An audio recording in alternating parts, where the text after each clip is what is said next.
Bir qo'shni qizimizni kecha kechqurun qora moshina tashlab ketdi. U qiz taqvoli, ro'molda bo'lmasa.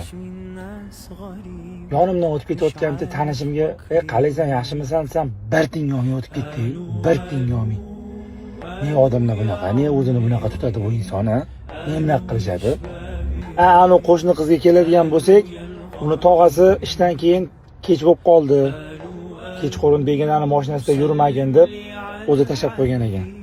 Ani meni bir tinga olmagan tanishim prosta meni ko'rmay qolgan ekan. Hamma narsa bizani o'zimizni dunyo qarashimizdan kelib chiqar ekanda. Bir ahli ilm aytgan ekan. Agar men bir soqolli erkakni soqolida vino tomchilarini ko'rsam, demak bu odam yuziga kimdir vino sepib ketibdi-da deb o'ylayman, hisoblayman degan ekan. Ulamolar aytadi, inson bu dunyoga kelib o'zi nima xohlayotganini tushunmaydi. Nimaga bu dunyoga kelganini tushunmaydi. Unaqa insonlar qanaqasiga ro'parasida turgan odamni muhokama qilishi mumkin? Inson birovni muhokama qilishdan oldin o'zingni muhokama qilgin deb bir ruzzabon bloger birodarimiz shu gaplarni gapirib chiqdilar. Rosa ta'sirlandim degan.